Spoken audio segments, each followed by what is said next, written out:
In this video, I'll explain the real-life chess references found in the Queen's Gambit Episode 4 titled Middlegame.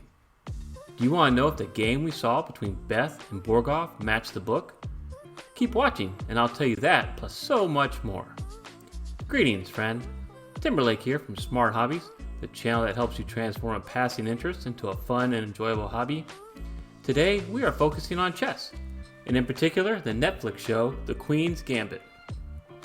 Before I begin the countdown, do me a favor and subscribe to my channel and click the bell for notifications so you don't miss any new content.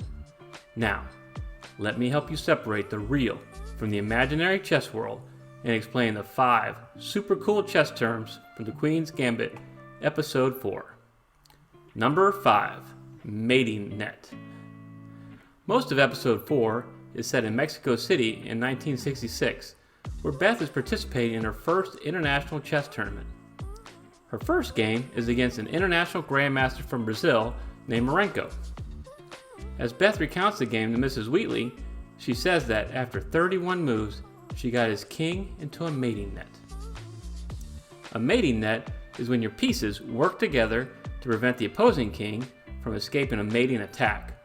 Basically, you trap your opponent's king and completely force its movement with your pieces until you deliver checkmate.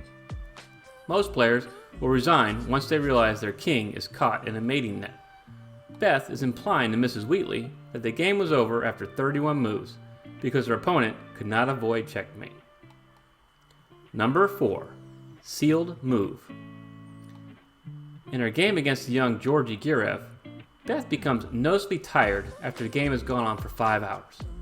At this point, Georgie tells Beth that they should adjourn for the night and that Beth should seal her move. Chess tournaments commonly use adjournments in order to suspend a game currently in progress so it can be continued at another time, usually the following day. Before adjournment, the player who had the next move would secretly write that move on their score sheet but not play it. Both players' score sheets would then be placed in a marked and sealed envelope which was held by an arbiter. When the play resumed, the arbiter would open the envelope, make the sealed move, and then start the opponent's clock. This practice ensured that neither player knew what the board position would be when it was their next turn to move. Adjournments enabled players to continue with the other games on their tournament schedule while also performing more in-depth analysis overnight on their adjourned game. Due to the advent of strong chess-playing computers, however, adjournments were eventually replaced by shorter time controls. In fact, the last World Chess Championship to use adjournments was in 1996. Number 3. The Rosalimo.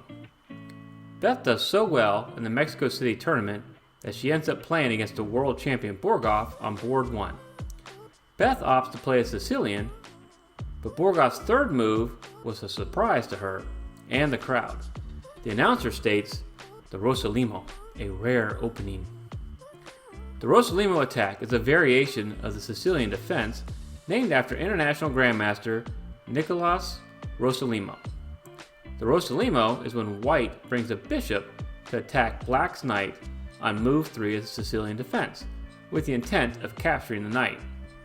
Even though Beth is comfortable playing the Sicilian, Borgoff plays a move that is unfamiliar to her and cements his reputation in her mind as master of the Sicilian.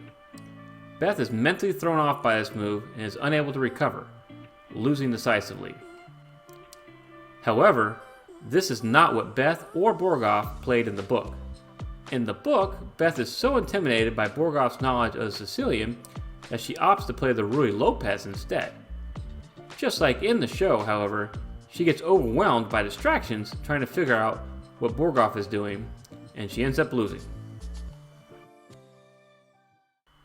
Number 2. Closed and open boards.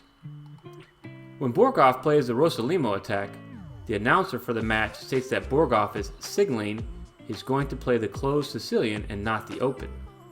The announcer is referring to the concept of open versus closed boards and that the Rosalimo tends to lead to a closed board. Open games are those games where the pawn structure is not locking up the middle and there are lots of wide open spaces for pieces to move. The Najdorf is an example of an open Sicilian. Open boards are preferred by offensive players because the open middle allows for quick attacks by rooks and bishops. Closed boards, on the other hand, are those games where the pawns have a defined structure and block the mobility of different pieces.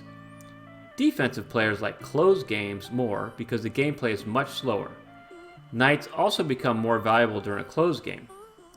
Beth was known to be an attacking player, so the announcer was indicating that Borgoff's move choice would lead to a closed board and likely frustrate her.